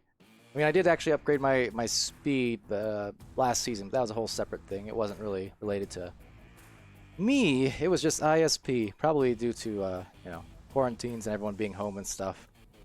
Node overload, if you will. Taco Cat in there talking about switching servers and such.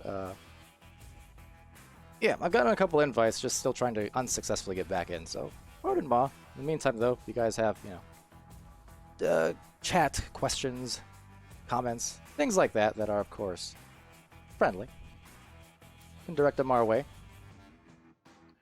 Should we get a betting pool going, Palidore?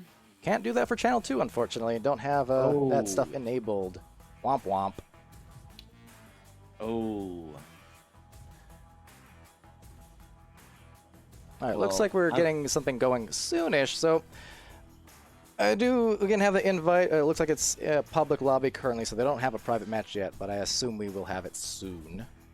And that's what we'll be waiting on. Momo asking about backward regrabs being illegal. No. Don't see, they're not, and I don't see why they would be necessarily. But definitely something getting more popular these days, just to kind of cut the amount of time between grabs and tap off even faster. Fun fact-ish, did you know that Ready at Dawn, they never even intended regrabs to be a thing to begin with? I mean, it was a mechanic, obviously, but they didn't design the game, as far as I'm aware, and have had conversations and listened to some of the developers talk about it before. They weren't aware it was going to get as fast as it got with the multiple regrabs, PE joust, stuff like that in general. That kind of took the Ready at Dawn folk a little bit by surprise. Another fun fact, too, as I continue to fill. Did you know even in the early days before Echo was out on PC and out whatsoever, passing had auto-aim attached to it, like a heavy auto-aim, essentially, because Ready at Dawn also didn't anticipate players to get as good at passing as they ended up getting. Of course, they ended up being in an abusable situation because you'd be able to use the auto-aim on the passes to just, send a teammate into the goal and basically throw a pass to the teammate who was in the goal and just have it be basically an auto-aim 3. Another fascinating fact for you. Happy little accidents indeed is Echo, but I think it's no accident that Echo is still, well, here and strong. That's fascinating, Palidore. Yeah, the regrabbing mechanic definitely, obviously, has taken over the game. If you're not regrabbing, there's no way you're gonna be a high tier team in this game. That's the way you move fast. That's the way you get to the point of action. And yeah, the point about auto aim also super interesting. I think that's one of the things that makes this a really a sport. Is that there's no assistance. Your skill in throwing the disc is paramount. Absolutely, and what else is paramount? The fact that I finally got back into the server with these folks. So, ladies and gentlemen, this stall is almost over, I promise. We're rejoining now. The link is live for you there, Doc, in the Casters channel. And, well, yeah, we're going to have your game after all, I do think. Yeah, no problem wines for the cast. Good games, fun to watch, fun to cast, and thanks for having us for sure. Another fun fact for you guys, just on the same note as we almost rejoined the server. About a year and a half ago, I want to say, maybe 2 years. It's been a while, but regrabs were even easier before. They used to have ray tracing on the hands, which is to say, there was this invisible line between your head and your fist, basically. And if you activated your grab button at the time, it would catch anything. It would grab onto anything between that line, that invisible line between your head and your hand. So regrabs at that time, you can have players grabbing through even, and it would be easier to grab than now. That was not a thing that a lot of the veteran players enjoyed, some of them anyways. But of course, they obviously got used to it after a while, because now the game is faster than ever, even with the regrabs being more precise than ever, requiring more precision, as that hold on, that shot is almost as precise as they need it to be, and we are indeed off into this first round. Thank goodness. Oh, some smooth moves there from Jake Fox, but can't quite finish the job. Disc is bouncing around toward mid. Splash picks it up on the back line for Final Frontier. Incredible pass. On the ceiling is Wolf-Eyed Dragkin, but he loses it, and it'll be picked up by Best Sparky, who sends it through into the Final Frontier zone. I thought you were talking about Final Frontier at Disneyland. I haven't been there in quite a while. One of my favorite places. Fun Pally fact. Not that you wanted to know that, but that said, a rebound here is going to be snagged by VR Frontier, and Frontier to the front, but shedding a tear because no goal. And that's going to be out of there into the outer edge of the bubble, where by the bow tie, it's Wolfeed with the disc and trying to drag it in. Instead, Splash will take it, and Splash goes the shot. 2 points into the goal. Final Frontier. Wow, Final Frontier currently ranked 283rd, I thought, from the pre-show screen. So they're really showing a lot of skill in passing and movement here. Yeah, really like what I'm seeing from Final Frontier in this first minute and a half here. Yes, indeed. And with that, the first launch coming out from Fire Ferrets, and loving that reference there. Some people who watch the streams also know I'm an Avatar fan. Also Legend of Korra. So reference to that, I can appreciate it. I can appreciate those long shots as well. Doesn't make it, but that said, they're gonna try and contest this rebound mighty quick with their stacks. Liking the speed I'm seeing in the regrabs, like right there from Splash & Co. Absolutely. Splash sending it up top to Jake Fox. Jake Fox, oh, what a save! What a save by Darth Citrus. Wow, great save there, but Splash is there on the floor, picked up by Best Sparky. He sends it through. There are no stacks quite together, so the disc will bounce around a little slowly. So the pressure is on now, though, and they'll have to send it through back to mid. Yeah, it was quite the grab after what otherwise was a nice passing play to lead to just about a one-on-one, essentially, but getting that save, and full credit indeed to Fire Ferrets. We already saw in that last match we just came out of here, as Wolfie takes a disc, you know, the power of defense on the orange side, but there it goes again. Another grab from Darth, looking like he's using the force indeed as these invaders come through. But question is, can they get the clear, and can they get the offense going? Yeah, their offense is not quite there yet, but the defense is keeping them in the game, still only down by 2. Taking a long shot there, but not quite connecting. Picked up on the back line by VR Frontier, but stolen and sent out. It will be cleared and sent through toward the blue zone. The orange stack is together. They are there, but picked up quickly by VR Frontier. And wow, what a clear. Incredible clear all the way into the orange zone here. All the way to Jake Fox, and Jake looking up to the nest, and Splash does the rest. It's another 2 points right inside that barrier, 6 meters deep, and they're up by 4. Wow. Yeah. Both of these teams doing really well. Final Frontier maybe just able to finish a little bit more strongly. Taco Cat now comes out on the rollout, passes through, beautiful pass to Arborist. Arborist looks low. He has a teammate open. It's Darth Citrus, the goalie. He makes a pass. Best Sparky sends it in. So just like that, on the board is Fire Ferrets for the first time in the game.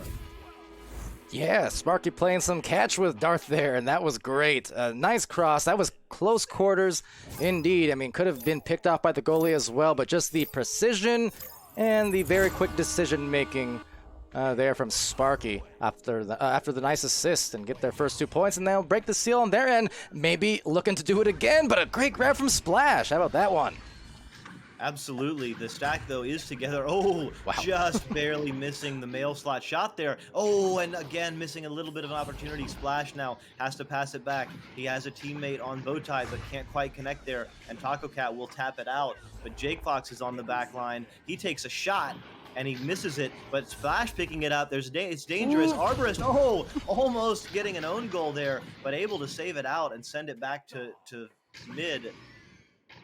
Oh man, making me tense up there, Doc, on that one. But that said, they do clutch it and send it right back up off that wedge. But it will be Taco Cat with the combat. So the Taco combat as they both go back to back into the other side of the floor real fast off those stacks, getting the collection. And now even a Dusty. It's gonna be a shot, but just off. And now mustering their way in for a second shot. It's Arborist, and they plan it in.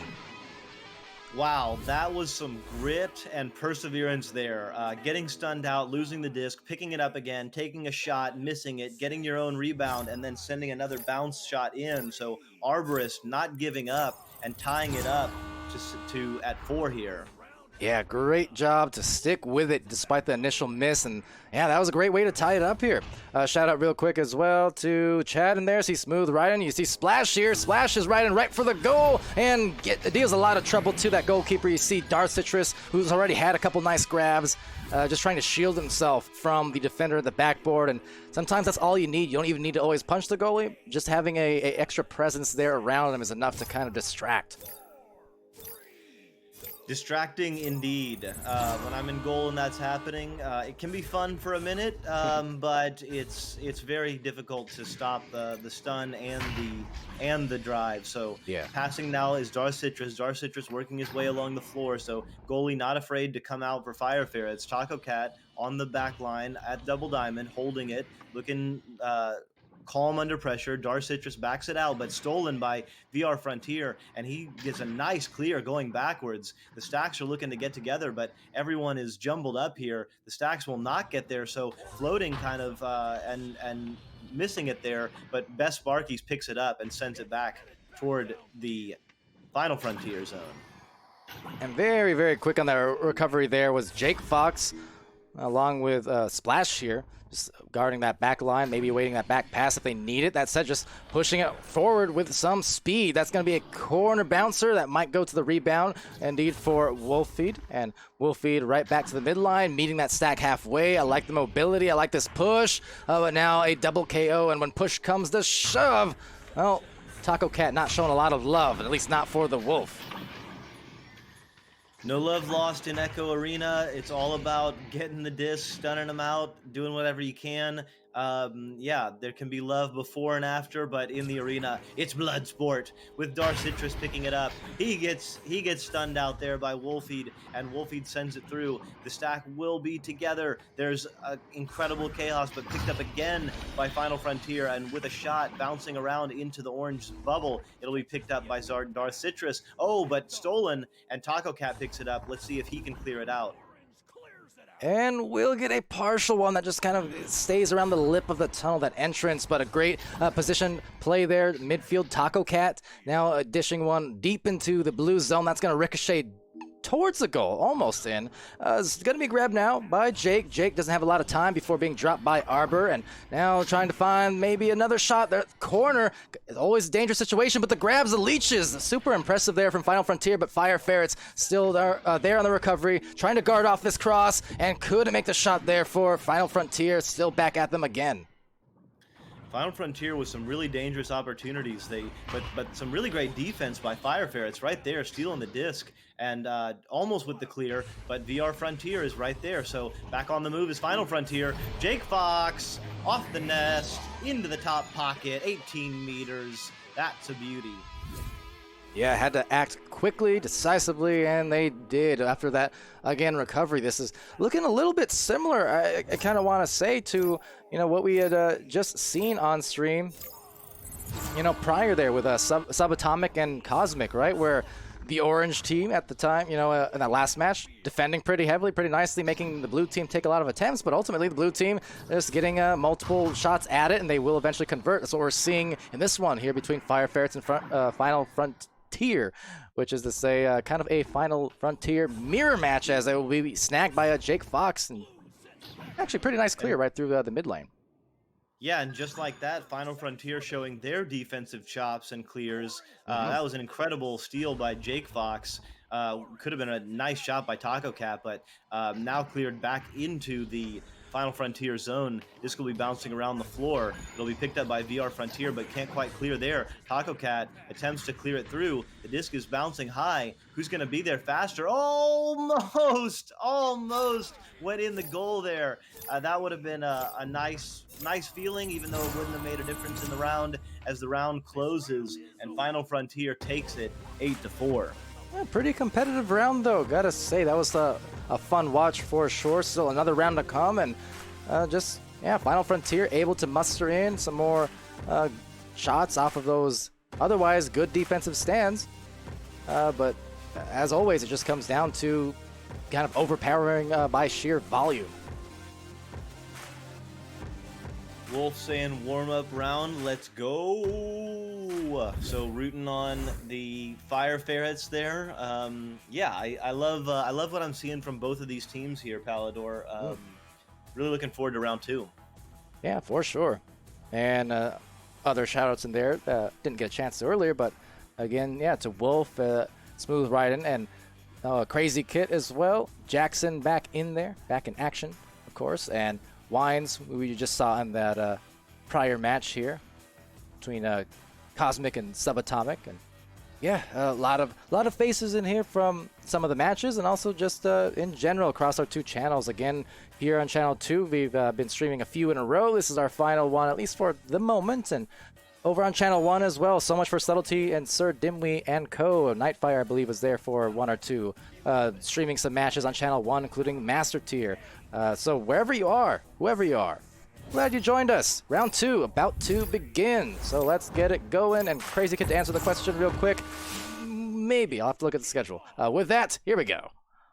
Wow, Fire Ferrets with fire out of the tunnel there. The joust speed, absolutely incredible. 2.1 seconds. That's really fast. Taco Cat with an opportunity, can't quite get it though, and it will be bounced off the head there. It is loose, but VR Frontier will get there, and it will have to be a reset for Fire Ferrets. They do have an opportunity. They can't quite connect, just bouncing off barely the tip of that bow tie, and there are 3 Fire Ferrets all together. So but just like that, their spacing immediately improves. There's a man on the floor, but stolen again. What a steal, what an attempt. Taco Cat, there's brawling. Oh my god, Palidore, so many opportunities there. Such great defense.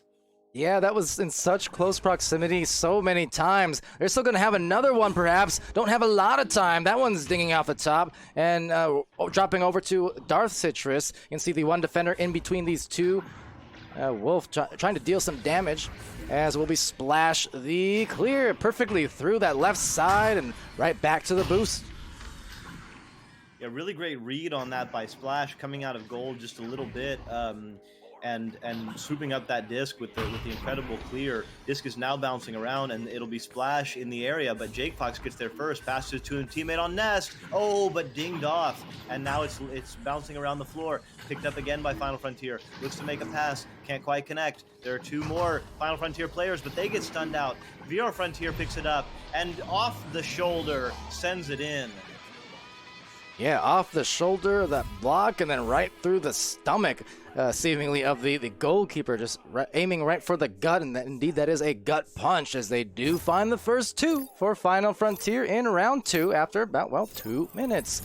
So, all right, first offensive launch, Taco Cat and Fire Ferrets of this round, and just missing the snag, unfortunate. Unfortunate, but Darth Citrus picks it up. He's immediately under pressure, though, and sends it through. It'll be picked up by Splash, and he looks to control it. He's looking to find a teammate, but right there is Arborist. The disc is taken and sent in, so wow. Just like that, what a turnaround and a tie game. Yeah, that was great. Had a lot of people bothering that goalie. They had that stack even prepared kind of at the barrier, depending on which way that disc eventually went, but went to the right places, and they were able to finish that shot and tie it up, just start off what otherwise was kind of a rugged joust for them, the offensive joust, but they made up for it in a hurry As it was a little bit of dubstep player in the back line, but nonetheless picked off, actually missed by all three as they overshoot. Missed, but now picked up by Splash. He looks to pass to a teammate. He does connect. VR Frontier coming in, but off the ding ring. Can't quite get there. Taco Cat looking to clear it off, but it bounces off Wedge. It'll be picked up by Wolfie Dragkin, who looks to control it. Bounces, it's a bounce pass there to Jake Fox. Jake Fox looking to pass it to VR Frontier, but he gets stunned out. So really good defense, but they can't quite get the disc. And Splash recovers. He goes high, he goes low, and oh, what a save by Darth, but then loses the disc. Splash picks it back up and slams it in. Yeah, that is tough for sure. Got the disc there, and then just, let it go. A little mishandle, maybe misgrip on the controller, whatever the case was. It slipped away from them and into the hands of Final Frontier for their second score. So tough for sure, but that said, with this launch out, they actually might have a little bit of an advantage here had they connected on the pass, but unfortunately for them will be a turnover. Wolfeed trying to pass it over to Jake, and Jake on another one of those clears that just... they've been getting it through an awful lot of the time. That stack is there right on time, but so is Darth, or Best rather, sorry again, and that will be to the trap. And right back out of them again as another fling into the bubble.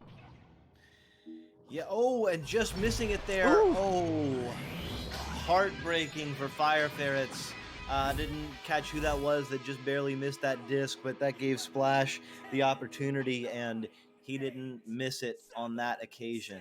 Yeah, that is very tough to deal with, unfortunately for them. Again, the case where they're playing good defense overall for Fire Ferrets. I'm seeing, much like the last match I was talking about, some pretty good dives and some good saves, but obviously it's what happens after that that keeps kind of dooming them to be scored against. So here again, maybe a turnover over to the side of Frontier, but not for too long. It's Arborist who goes for that clear, trying to evade that midfield defender, but once more, just ricochets back to a Frontier player, and they're back at it again, kind of the common theme.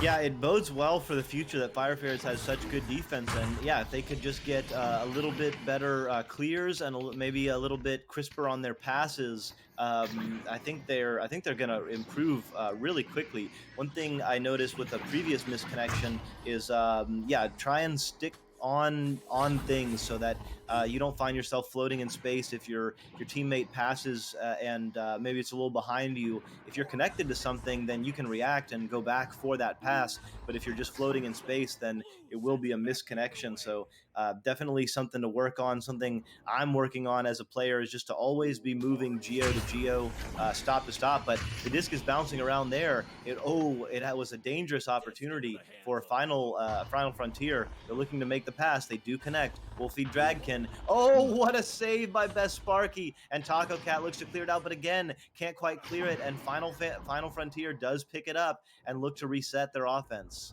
Yeah, that was definitely a great stun and grab, but right back, Frontier, VR Frontier, assisted by Splash on a good pass, just recognizing the teammate in position to really bother that goalie on the approach, and that they did. They're up 8-2 in this second round. They took the first one 8-4, so meeting their scoring total from round one with still a few minutes to spare. That's got to be worrisome for Fire Ferrets here, knowing that Frontier is feeling even better on the offense this round so far.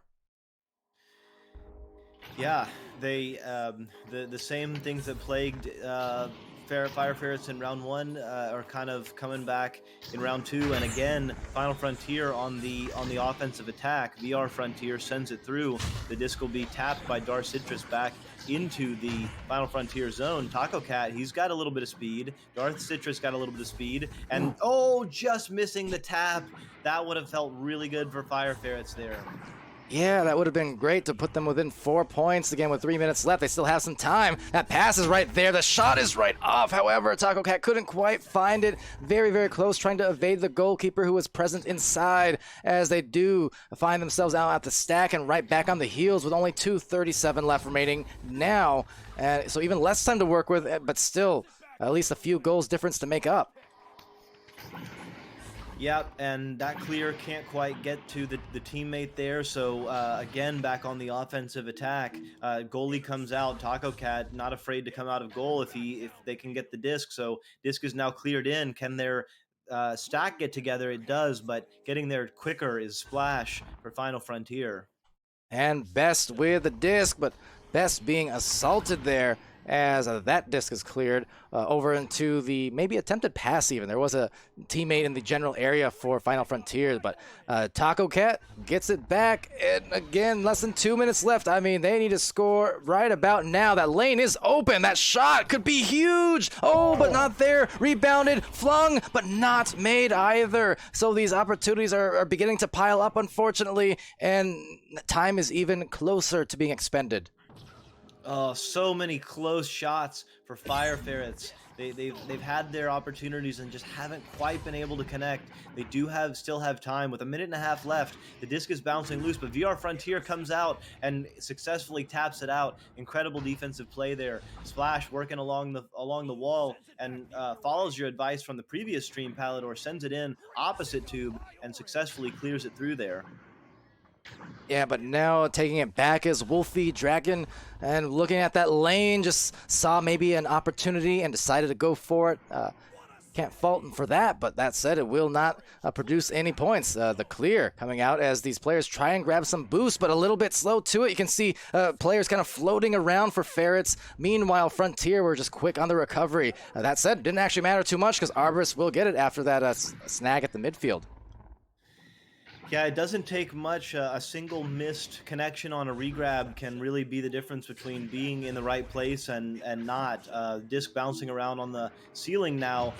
Jake Fox is going to get it, and that'll as the time winds down, he'll pretty much. Oh, just like that, Jake Fox with the backwards pass and the own goal. Well, that was perhaps not the intention, but at the end of the day, will be inconsequential to the results. But yeah, bring that differential a little bit closer.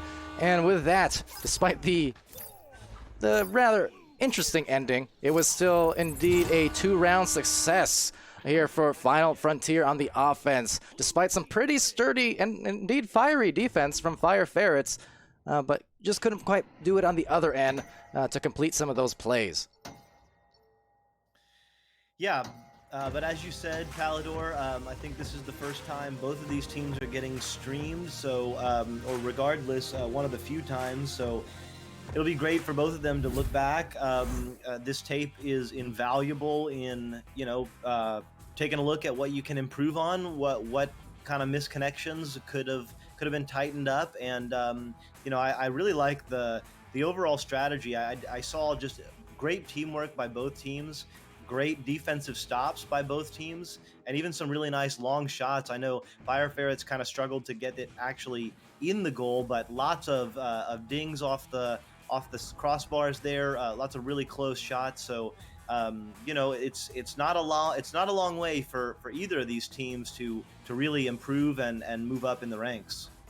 Oh yeah, exactly. A lot of good takeaways, and indeed that is the positives. One of the many positives here, getting these streams across all these teams and all the divisions. Just the fact that you can study from it, you can learn. I think a lot of good takeaways, and certainly some points of improvement to be had. But on the whole, you got to be happy with the performance overall. I'm sure Fire Ferrets would have wanted to come out with a win for sure. Same with Subatomic, but doesn't mean those teams did not impress, because they did. They showed some really, really great plays and defense, some of the right intention again on, here for Fire Ferrets. They had some good looks at the goal, but just weren't able to finish them all and such. And it's just those things. You flip a coin, different game, different day, and it could be entirely different results. But yeah, very, very happy that we got to do those matches, especially since for these last two streams, it was indeed the first streams of the season for all 4 teams involved. I am 90% sure. So with that, yeah, good stuff. Over on Channel 1, by the by, you guys, you do have some more matches going on. Currently, Ignite and Spartan, I imagine, should still be going on at the moment. Meanwhile, after that on Channel 1, you'll have Technique versus There Is No Team. So we saw saw John Tejada in there in the chat a while ago, so we'll be seeing Technique as well in the stream. And just about 15 minutes, more or less, from now. Just as well, another hour after that on Channel 1, there will be a match between Corrosion and Dust Bunnies that will be casted by Sir Dimwee and Nightfires, and So Much for Subtlety continuing to be on the cams there and doing a great job, no doubt. And meanwhile, here on Channel 2, I know I saw Crazy Kitten there mentioning some of those OCE matches scheduled for a few hours from now, it looks like. So, I'll probably, part off to eat some dinner and such, but otherwise, I'll be back and check out the schedule and probably pick up a game or two, just depending on what's there and all that stuff. But, yeah. So don't worry. Appreciate the words, though. Need more Pally. Pally always needs more games. That's kind of the rule of thumb, I guess. Yeah, any final thoughts there, Doc? Or I know you actually got the next cast as well on Channel 1, I believe, don't you? Yeah, I'm going to be joining Dimwee for that Technique versus There Is No Team. That should be real fire. And the game Spartan versus Ignite still going. It looks like Spartan will probably take round 1, but round 2 will be starting soon here, and should be a firefight there. So All right. Lots of and then Corrosion versus Dust Bunnies at 8, and more Palidore later on. There's a ton of Echo fun, friends. Join us. Looking forward to some more fun later. All right. Well, yeah, sounds great for sure. And on that note, then, here, for you guys who joined us here on Channel 2, I'm going to initiate a little raid over to Channel 1, and looks like I might even put them over 100 viewers there potentially, too, depending on how many go. So, hey, join up on that raid. Meanwhile, on Channel 2, I'll be back at some point later on tonight. But thank you guys over there for joining us. I've been Palidore. That's been DocEducation. Be happy, healthy, safe. Be good to each other. And we'll see you again pretty soon.